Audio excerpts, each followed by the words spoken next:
What if the failure you regret the most was actually the best thing that ever happened to your career? CEO Kurt Donnell shares how he reframed his biggest disappointment, leaving law, into a crucial learning opportunity that equipped him for the CEO chair. Listen now. I think there's moments in life and in school, for instance, like you want to work hard on something that takes you from a B to a C. You really probably in life should be working on the things that take you from an A to an A plus. And that's the difference between good at something to being truly great at something, and being really great at one thing is probably going to take you further in life. And I think a lot of people can try to boil the ocean and be great at everything, and you sort of dilute everything else you do. So I say it to our company a couple of different ways: go be the best at the thing you're the best at, and only then move one swim lane over. Or put differently, be the best at the thing you're the best at and partner with somebody that's the best at something else. If something's gonna be a feature for us, but somebody else has built a whole company around it, the company's probably going to do a better job of this little feature than we would do. So I think it's kind of holding yourself accountable to identifying your highest and best use personally, professionally, and putting your energy toward that.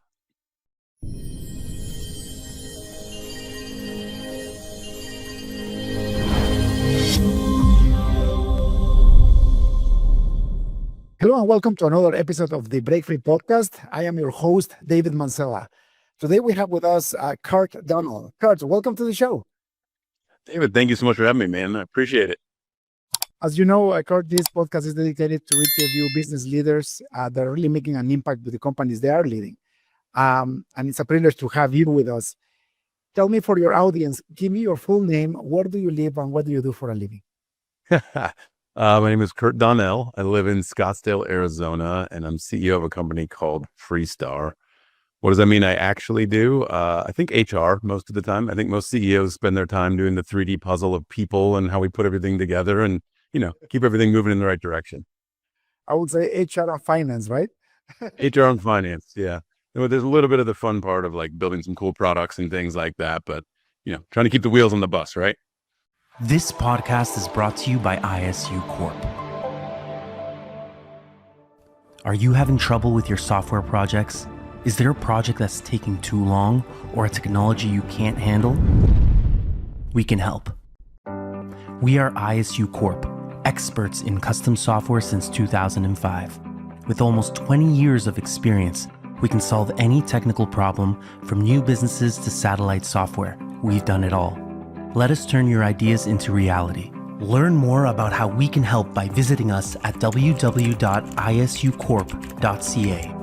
Your solution starts here. What do you guys do specifically in the company? Yes, we are a full service ad management company for digital media publishers, which means the publisher creates the content, they get the eyeballs of the website, and they basically outsource their revenue function to us. So we run over 1 billion ads a day across about 1,000 websites we exclusively represent, from Reuters to Warner Music to Associated Press. So basically, they are responsible for creating the traffic on their own venues, and you are responsible for selling their goods or services.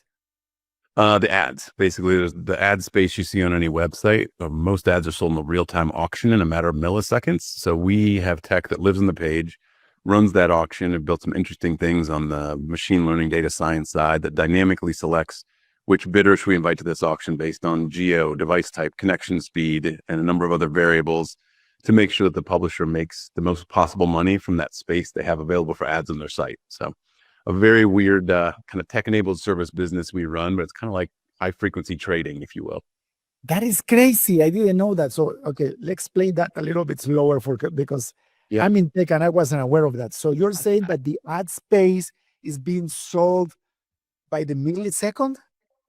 It is. So think about it. When you're on the web, you were on Amazon yesterday, put something in your cart, but you left, abandoned your cart. You're super valuable to Amazon at that point. So the next day you go to a website, we send out all the auction requests, Amazon bids, and we'll keep chasing you on the internet because you're super valuable to them. As soon as you check out with them, you're less valuable to them. And Ford wants you more because you're on there configuring that new Bronco yesterday, and sort of on it goes. So the value of your eyeballs sort of changes over time, depending on seasonality and sometimes, elections. So there's a ton of election spend, or you get into Black Friday and it's more, shopping spend or whatever that is. So that's always changing.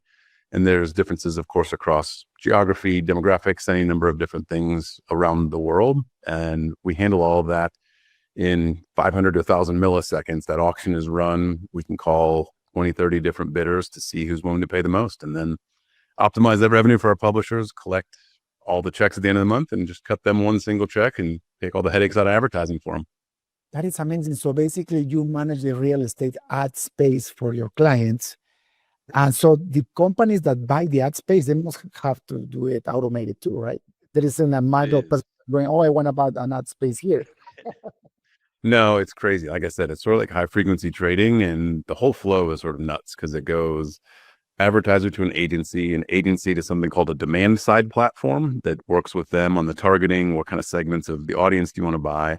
Then it goes to something called a supply side platform, which has different signals, aggregates the supply across, the Freestar or the other big publishers out there. And then there's an auction that happens at the SSP level, and then the SSP bids into us, and we have an individual auction at the site level to see which one of those SSP wins. And all this happens, like I said, in under a couple seconds. It's a pretty wild thing that happened in real time all the time.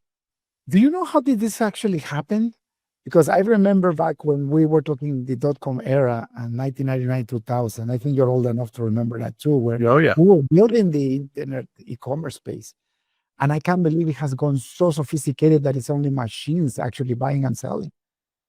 Yeah, as my hairline will tell you, I'm old enough to have seen that whole thing and actually lived through it. I used to be a lawyer to start my career. I was an M&A attorney, which was not my calling in life. Learned a lot, but had the chance to go in-house at a digital media company back in 2012. And that was kind of right when this programmatic advertising, this automated advertising was taking off. We originally were selling everything through insertion orders, much like you buy something in a magazine. We, as the website owner at that point in time, would go to brands, agencies, say they wanted to do a takeover and buy 1 million banner ads, whatever that was. We would, email at that point, not actually fax machines, thankfully, but back and forth, they would email us the creative. We would put in our ad server. We had a whole team of traffickers that would make sure that we were delivering how much they were supposed to get, but not too much. Then fast forward a couple more years, programmatic advertising happened where we could do some bidding, but it was run in what was called a waterfall back then. So it was basically like you'd run an auction, but only one person was allowed in at a time. So you'd send it to one person, give them a floor price of $1. If they didn't buy it, you send it to the next person at 95 cents, next person at 90 cents. Then eventually, what is now known as header bidding, this real-time auction happened where everybody can bid in at the same time. And so that evolution happened over the course of about 3, 4, 5 years, I guess, from 2012-ish to 2016, 2017, became pretty ubiquitous. And now almost everything's real-time auction. It's incredible because if you think about it, if this actually happened, it's because that's how you actually sell on the internet, through advertising, through ad real estate. Are we talking banners, or what type of assets do you manage? Yeah, we do just about everything: desktop, mobile web, and in-app. So display ads, video ads, native ads, kind of anything that you can put on a traditional website, we take care of. We don't do a lot in the CTV space. It's a kind of a unique environment, I will say, because there's different rights. There's the channel owner that has the content. There's often the device manufacturer, the Roku, there's the operating system, and they each have different sale rights in terms of what they're allowed to actually go out and monetize on behalf of that content in CTV. So it's a little more kind of convoluted in that way. It doesn't quite need ad management like we do it traditionally in desktop mobile web, but eventually it'll probably get there.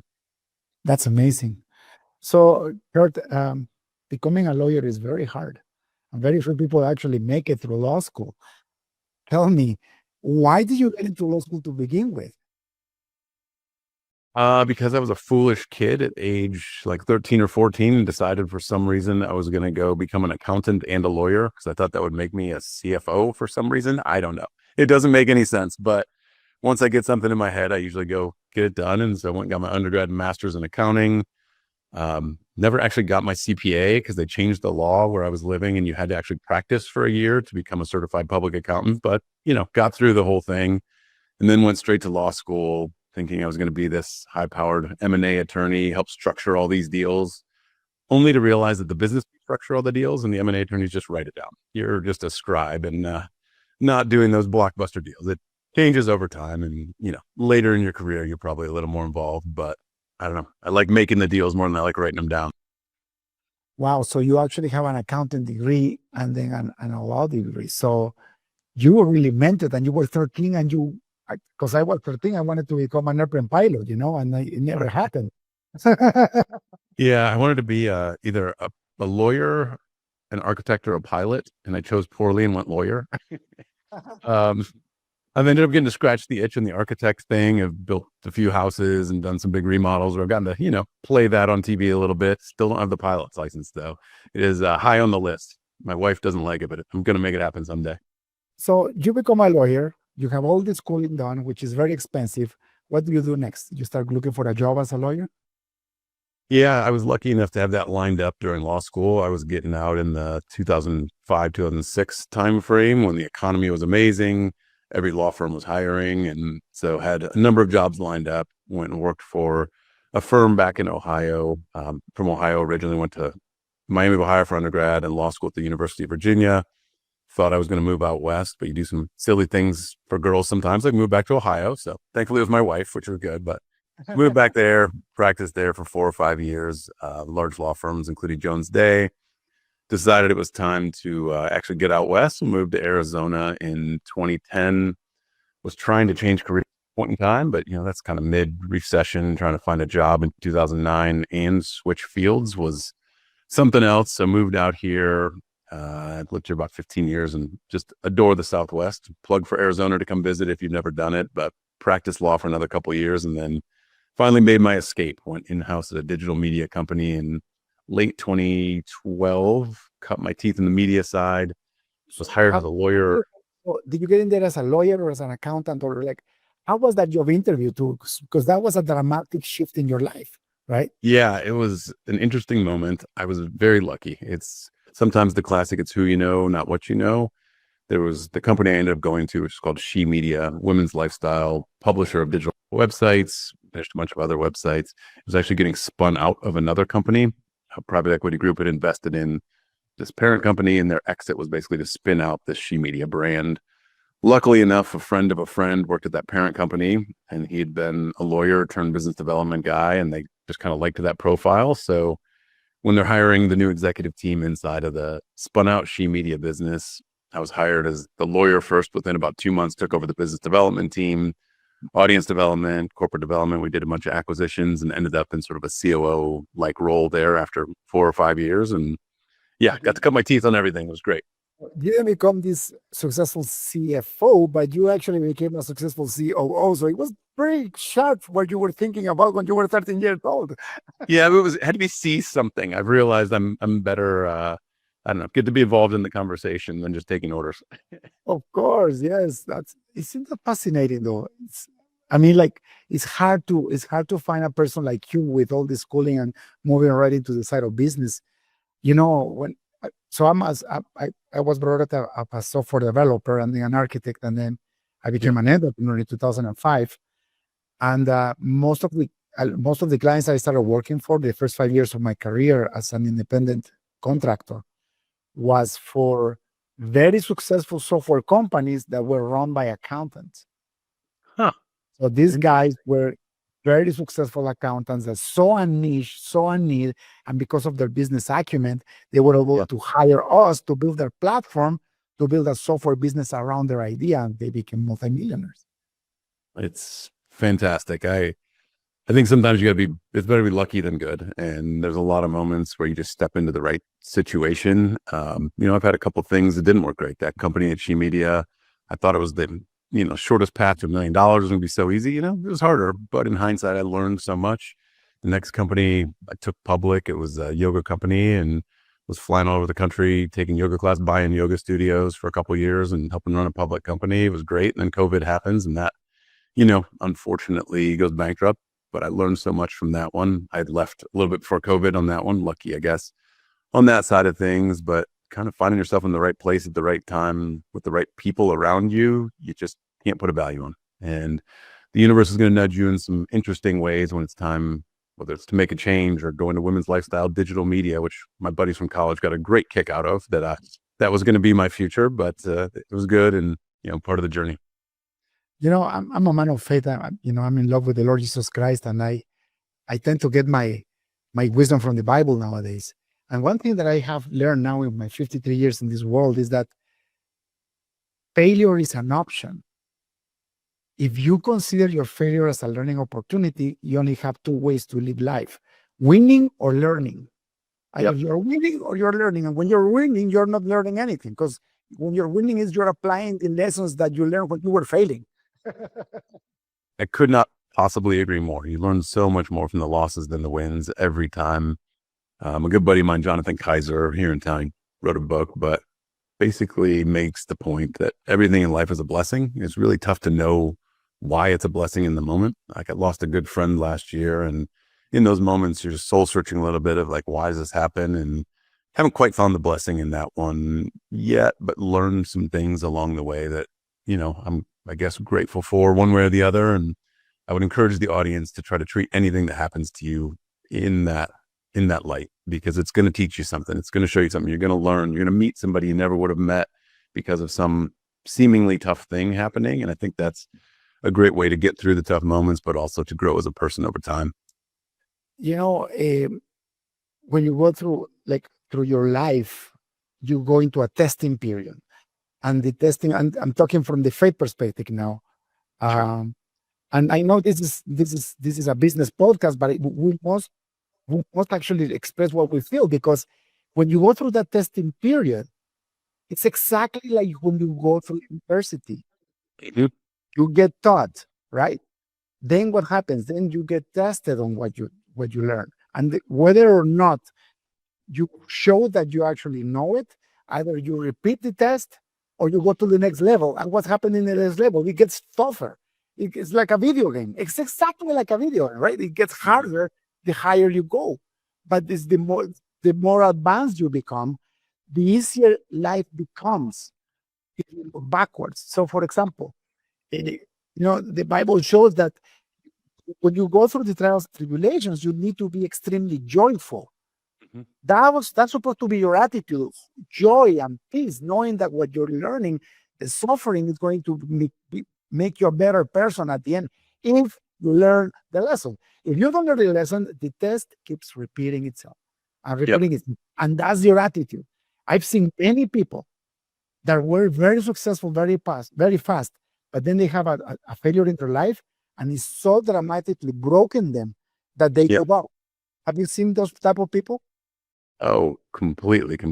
Especially folks that have never failed in the past. I think it's important. And I've got two kids, almost 11 and 13. They play a lot of sports, not life or death and anything, but they're learning how to fail at an early age. And I think that's important. And that goes for anybody's career and everything. And I think it's important that we all give feedback to the people below us and don't just pat them on the back all the time. So they learn that and get comfortable being uncomfortable. I talk about that to our company a lot, particularly in the industry we're in. It changes constantly. In life, I think it's important. It's uncomfortable to lose. It's uncomfortable to get tough feedback, but it's part of life, and it's going to make you so much stronger and comfortable doing that in the future. So the next time you run into any roadblock, you're like, yeah, I can get through this.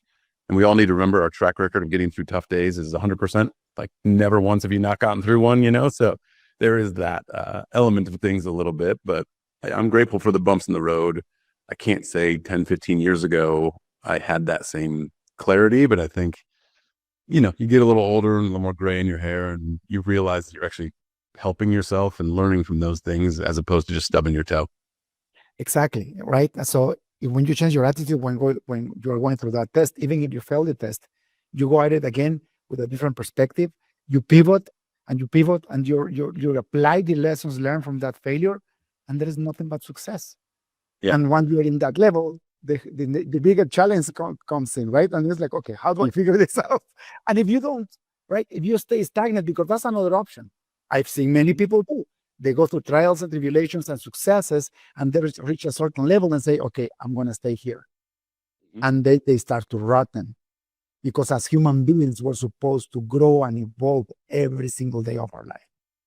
Lifelong learning is one of the most important things. I write this kind of weekly column to my company. It's just my musings, and it's very random, but the one last week was specifically about lifelong learning and that continual yearning for more and trying to get that and never losing that point. Even if you feel like you've mastered something, there's certainly always another level or, change, move over here a little bit, and you can kind of keep doing that. I think my career, I think, demonstrates this. People always talk about a career ladder. I really think of it more like a career lattice, because there's moments where you're climbing sideways, sometimes down and around and up and all that stuff. And I think if you ever feel like you've kind of hit your peak and you've learned everything you can, think about it as a lattice. Like, you slide over a little bit and there's probably somewhere else you can keep going up after that if you stay ambitious and keep learning. I think it's important to keep pushing yourself. Life's too short to just, rot, like you said. Kurt, when you were talking about the letters, I just imagined the S&P 500 chart. Right? If you look at the S&P 500 chart, that's kind of like the life of a person that is applying themselves on learning their lessons and keep growing, right? It's all over the place. And you see the major crashes. When it crashes, it goes horrible, but then it bounces back eventually. And then you end up bigger and better than you were before the crash, right? Yeah. The author, Tim Urban, always has great illustrations of things. And he shows, what you imagine success to look like, being that just smooth up and to the right. And what it really looks like is like a whole bunch of, it's like a heartbeat on one of those machines, right? It's all over the place, but yeah, never flatlining. Talking about that, what has been your greatest failure in your career? My greatest failure in my career, it's interesting. I would have probably said at the very beginning, going into law and having spent as much time there as I did, I was pretty unhappy toward the end of that, to the point of like being in therapy. And if you ever think you need therapy, you need therapy. Go talk to somebody. It's one of the best things in life you can do.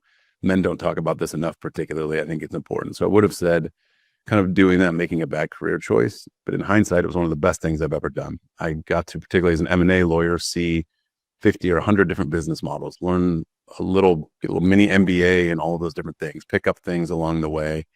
And I think it's kind of the mindset shift that we talked about a little bit earlier. I really don't view many things as failures now. They're opportunities to learn. They're blessings in different ways.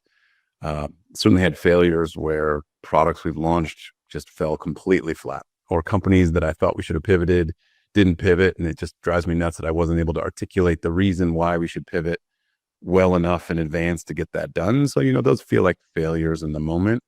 But once you zoom out a little bit and look back, I had the opportunity to do a lot of great things, meet a lot of great people, and most importantly, learn the lessons from those that I've been able to carry into this job as CEO for the last 6.5 years, and get to build a team from 25 people to 200 and 6x the business and those things. And I wouldn't have gotten there without what I would have called failures in the past. So it's hard to still call them failures at this point.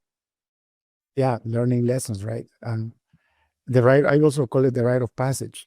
People look at my career and they look at what I do, and they're like, how can he does this stuff? Like, I run 3 different podcasts, and I still have all the time in the world for my businesses, especially for my wife, for my kids, and my faith. Yeah. And I have a life through freedom. And they don't see what I had to do to get here. Well, yeah. Right? They don't see when I started working 19 hours a day. They don't see when I got a heart attack because I was a workaholic, when I had to go see a therapist, like you said. By the way, yeah, I went to the dermatologist yesterday, and he's also a man of faith, and he was just sharing with me that his 30-year-old daughter died 15 months ago, and he was just finishing his mourning period. He said that is one of the most important parts in life, is to realize that when you need help, especially if you're a male, if you need help, go see a therapist, go see somebody, go see a professional, because we think we as men, we think we need to swallow our emotions and we need to be pushed through, and some people take their lives because of that. Yeah. And it certainly doesn't mean you're broken. I was lucky enough to have a mom who believed in therapy and went and got some herself, but it wasn't regular. She would go for periods of time and then stop for a while. And then one day she'd just be like, it's time for a tune-up. And we'd just go for a session or two here or there, get the oil changed in the car and like make sure the brakes are working and everything's good. It doesn't have to be some either big, long commitment too. Sometimes you just need a time or two. I honestly had not gone for a long time, and then I've been talking to somebody for the last 3 or 4 months, oddly kind of as a result of some back pain I was having. had spinal fusion, and a bunch of things. And, it was getting to me mentally a little bit, and that helped. And just having somebody that cares about only you, even for an hour, is something special. So give yourself that gift if you can, audience. Or being able to speak to somebody, right? Like just being able to know Yep. that someone is listening. Mhm. So incredible. About 3.5 years ago, I was diagnosed with ADHD, and I was diagnosed by my business. I was going to this business mentoring with this Yeah. business coach called Dan Sullivan, and he said that half his audience, all these successful business owners, had ADHD, and the other half were not diagnosed. So I went up to him and I asked him, "Do you think I have ADHD?" And he's like, "Of course you do." And I didn't believe him. So I went to a psychologist and he said, "Yes, you do." And I didn't believe him. So I went to a psychoanalyst and he said, "Yes." And then I didn't believe him. So I went to what's the highest level? What is it called? The one that is actually a doctor that can, prescribe medicine. Yeah. I guess, can psychologists? I don't know. I don't know the hierarchy of Anyways, I went to the highest level of the profession, and all of them said, "Yes, you have ADHD," right? And just knowing that my brain couldn't process dopamine properly, that I needed to have a healthy way to maintain my dopamine levels balanced, changed my life and save my marriage. Because, I will go home on Friday and I couldn't stay in the house on the weekend for more than 4 hours because I will get desperate, because I had that hyperactivity and I always have to be doing something. So now I have a happy life, a happy marriage because of a therapist, right? You're scaring me here a little bit. I'm really, really bad at sitting on a couch. I'm like, oh, I can go fix that or do that or whatever that is. So, is it a psychiatrist? Is that who I need to go to skip to the top? There we go. These ponies. And it's, behavioral change. In my case, because, I have a pastor and, I have a group of people of faith where we actually share our lives together, and that becomes like therapy too, right? It doesn't really have to be a professional. However, if you are deep, like I was very deep into depression and desperate, I got myself a walking desk. Oh, and nice. at my worst times, I will do 25 kilometers a day walking on that desk. Wow. And I didn't know why I wanted more. I will drink 5 cups of coffee a day, and then on the 6th, 7th cup, I started to shiver, and I wanted more. And then I didn't realize that every time I was walking, every time I was having the coffee, I was trying to raise my dopamine levels up. So my body unconsciously was forcing me to do this, right? That's interesting. Important for people to find that group that they can talk to. Sometimes a therapist, but it doesn't have to be. If therapy scares you, find a group of people similarly situated, whether it's a YPO or something like that. I've done that and had peer groups in other places where it's true, real trust and confidentiality and everything, where you can be yourself.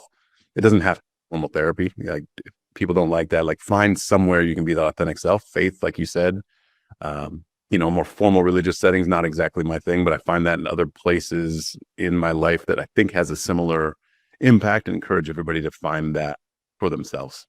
Yeah, actually, I truly believe that church happens in a small group setting, right? So we do go to church, but then we have a small group setting we meet once a week, and then that's where we can actually listen to somebody else and hear and try to give advice if it needs to be, because most of the time we just speak and we just want to be heard, right? Yeah.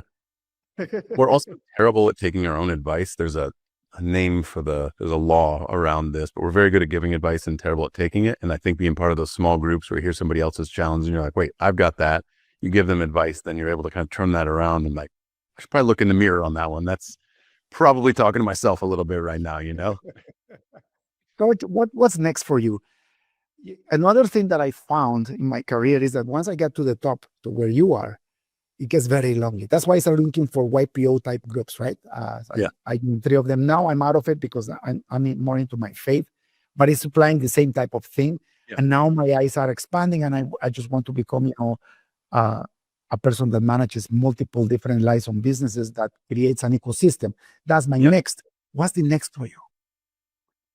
We still got more chapters in the Freestar story. We're not quite where we want to be from our goals. Our goals were exceeding our goals from that standpoint. We just launched a new kind of SaaS version of our platform, which opens up a whole new set of the market. We just got that out there a few months ago. So I really want to see that kind of blossom and see that come to fruition. I've got some businesses, sort of side things I'd like to do, some products I'd like to build, some real estate things I'd like to do. Freestar is certainly front and center. So someday I think I mentioned the pilot thing. I got to fly a plane someday. That's on the list that we got to check off. So there's like some side quests I'd like to go do, but it's really nose to the grindstone right now. Get Freestar where we think we can get it and kind of cross the finish line. Although, interestingly, we don't have a finish line. People ask us that, like, what's the plan? Are you going to sell to another company? Are you going to take it public? And the answer remains as then is I don't know. The outcome will become clear when it's time for the outcome. I think if you just go build an objectively great business, it's really profitable. The right thing will happen. And so sticking to the knitting on that one, keeping growing the top line, growing the profitability, and we'll see what happens. The beautiful part about them is to have you is that you already have experience bringing a company public, which is not easy, right? It's I really really tough. I recommend it. Yeah, it's hard. And it's fascinating that you like airplanes too. I still have that goal. I actually signed up to have my private license, but I realized that I like the takeoff and the landing, but I didn't really like very much when you just manage it. Yeah, I don't know. I've flown so much commercially in my career, and it's one of my happy places I've realized when I'm there, because unless I let somebody bother me, because I get on the Wi-Fi and log on, like it's a place where I can sit there and either read a book, more likely to sit there and actually work and think and be creative and write or do whatever I need to do. And so there's some peace to me about that. Maybe if I'm in charge of flying the plane, that goes away, but I don't know. I'm bad at shutting my brain off. I can do it when I'm playing golf. I can do it when I'm snowboarding. Hiking and yoga are about the only things, and I feel like flying might do it for me, but who knows? For sure. It's for me, it's one of those things that I think I want to accomplish before I die, just to get the private pilot's license. But my idea would be to get into fun flying, like sports flying, like maybe building my own little tiny plane and just fly that. I've seen those, like. Oh yeah. I keep watching that on YouTube once in a while, and yesterday I found one. You can actually build your own jet. You know what? Yeah. No, I did not know that. That's insane. It goes 240 miles an hour, and it comes in a box. My Lord. My dad built a car when I was growing up. He had one of those kit cars, looked like an old Sebring or something like that. So I saw him do that. I never would have imagined you could go build your own plane, though. That's insane. Yeah. And not only plane, like a jet-powered plane. It's incredible. Terrifying. Kurt, thank you so much for your time. I know you're a business executive. I would love to respect your time. I'll ask you one last question before we finish the podcast. Yes.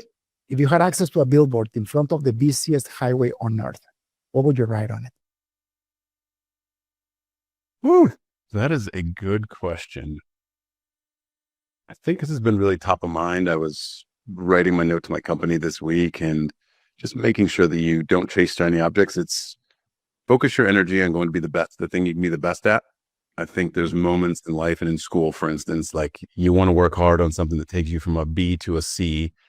You really probably in life should be working on the things that take you from an A to an A+.